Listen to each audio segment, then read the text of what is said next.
There's too many of them! Beep, quick, get behind me. If we stay back to back, we have a better chance of survival.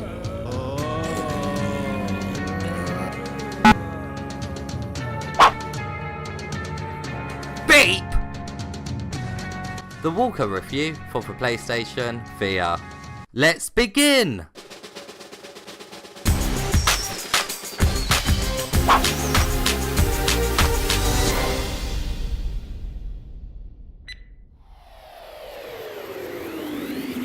First up, let's take a look at the gameplay.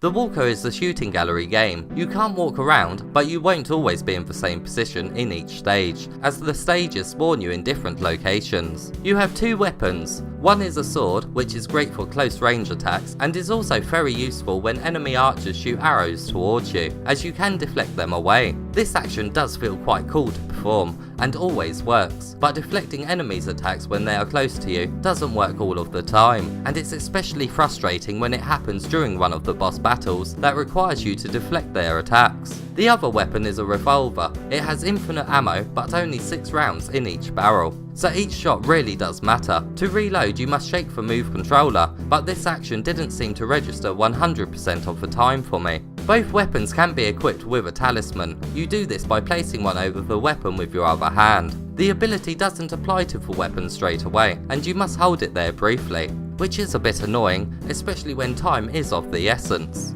The talisman include an ice effect, which will freeze enemies in their place for a brief amount of time. Damaging them again will cause them to shatter, and the shock ability does exactly what you would expect it would. Because the freeze ability allows for a second shot to kill the enemy instantly, you will likely use it a lot more. For me, it did make the shock talisman a bit useless in comparison. You can run out of these talismans, but you do get more by killing a lot of enemies. The enemies are all quite different and have different attacks, but apart from the boss battles, you will have seen most of them during the first couple of stages. Enemies can crawl on walls, and if you shoot one and it doesn't kill them, they get angry and crawl more quickly towards you. If they do get close to you, they will jump on you, so there is an element of panic if you don't line up a perfect headshot. Like I said before, some enemies shoot arrows towards you, but it can be hard to tell when they're heading your way, but we'll look into that more in the immersion part of the review. Some enemies have swords and will constantly approach you. Shooting these guys in the head will make them drop to their knees.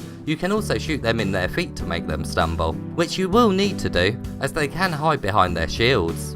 As you would expect from a shooting gallery game, most of the levels do play out the same, but there is one where you must protect a woman, and 2 of the levels do contain boss battles. The difficulty in the boss battle should have been reversed though. The first boss you encounter is certainly harder than the last, but this is also due to the deflections not always working. Some levels have little events that take place. They're great for first viewing, but if you die or have a second playthrough on a level, they can become annoying, as there is no skip option. There is 5 levels in total. The levels unlock in order and each have 3 difficulties. You unlock the next difficulty once you have completed all 5 levels on the current difficulty. When playing on the second difficulty, you use a different sword and gun. The sword is larger, making arrow deflections easier, and the gun you use is a machine gun. This really does help, considering the enemies have more health and deal more damage. The final difficulty gives you the same weapons as the first difficulty, but this time they're golden. The revolver holds more ammo, and instead of talismans,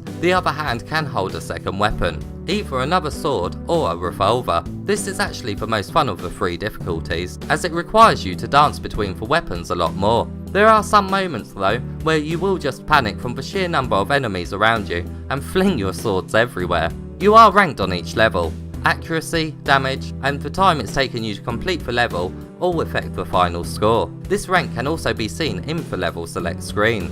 Rampage mode unlocks after you beat the game once, and takes place in only one stage. After you beat the level, it replays again, only this time the enemies are stronger and can take more damage. There's not a whole lot of point to this mode, as there is no leaderboards. It comes across as a rushed afterthought. Now let's take a look at how immersive this game is. The graphics are very crisp and sharp, which makes the gun's aiming dot easily visible, allowing for precise aiming. The locations are quite detailed. There are alleyways, streets, and a subway station. When you deflect an arrow, a spark is seen. It's only a small detail, but it does look quite cool when viewed in the virtual world. The enemies' designs are quite creepy, and most of their animations do look great, but when the archers dodge, it does look slightly weird. The storyline is that you're an exorcist and must kill demons. The game starts off with a cutscene, so you think it's going to be quite story driven, but unfortunately, it's not. A soul trapped in a piece of armour does talk to you now and then in the hub area, but that's about it. The voiceovers are not in English, so you will need to read the subtitles that appear right in front of you. They are easily readable. 看来你需要更加努力修行啊。 The sound is alright, but it is very limited. You can't hear when an enemy shoots an arrow in your direction, as the sounds coming from your guns block them out. It does make getting hit by an arrow quite unfair.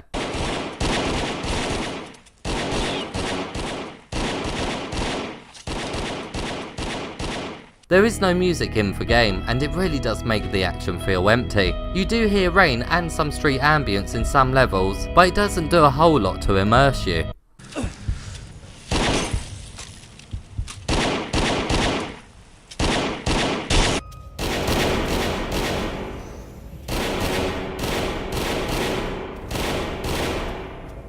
Now let's take a look at the setup and what controllers the game supports. I played this game mainly in a seated position just under 2 meters away from the camera. Although I did play seated for the majority of the game, some levels are easier when you play standing, as it allows you to dodge out of the way of enemy fire and some bosses' attacks more fluidly. When you are seated and keep rotating 90 degrees, your position in the world will gradually start to move. It didn't make the levels impossible to complete though, but it really does need fixing. When I played standing, it felt like my feet was going through the ground, and there is no option to adjust your height, which is a real shame. The head tracking was great, and the game did not make me motion sick. This game can be played with a DualShock controller or 2 Move controllers. The other controllers are not supported. When playing with the DualShock, you aim by using the headset. It's certainly playable like this, but as you would expect, it is so much better playing with 2 Move controllers. Now let's take a look at the length of the game and what trophies come with it. The game took me just over an hour to beat on the first difficulty. You can triple that time if you plan on doing all 3 difficulties, and also add a little bit of extra time, as there's a good chance you will die and have to restart a couple of the levels. In total there are 18 trophies that can be achieved.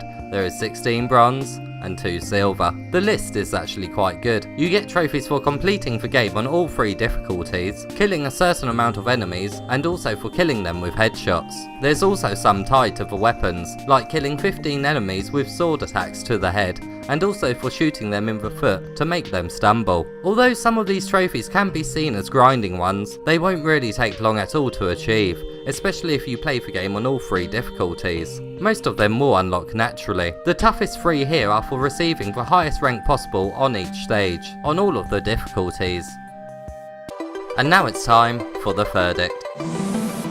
The game just needs a bit more polish overall. When your deflections don't work and the absence of music in the game really does hurt the experience. During the second and third difficulty, you can't manually reload your gun, so it does come across that they were added into the game a bit quickly. The difficulty is a bit all over the place too. On harder difficulties, I actually found that the first 2 levels were harder than the last 3. I do think there is a good game here, but it does need some fixes, and I'd be lying if I said I didn't have some fun with it, especially on the hardest difficulty. I really did feel like a pro, as I switched between weapons constantly, and it was an incredibly engaging experience. You really do have to be on your toes at all times. Rampage mode really does come across as if it was included just so that the game included another mode. Not much thought went into it at all, and if it wasn't included, it wouldn't be missed at all. At this moment in time, I do think the price is a little steep, as the game does need an update or 2 to make it the best it possibly can be. But I really hope we do see an update, because it could be a decent little shooting gallery game.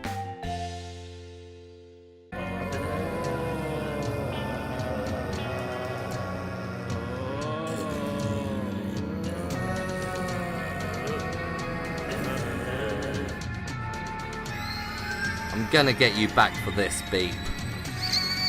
What was that?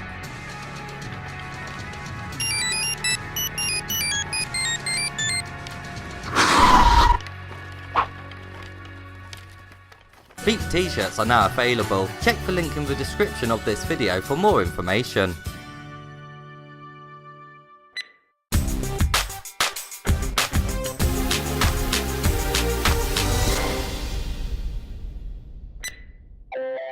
There are some fun moments to be had with the Walker, but I just feel that it needs a bit more touching up. If you enjoyed this video, please give it a quick thumbs up, it would really cheer me up, especially after Beat tricked me into hiding in a bin, and also don't forget to subscribe for more comical PlayStation related content.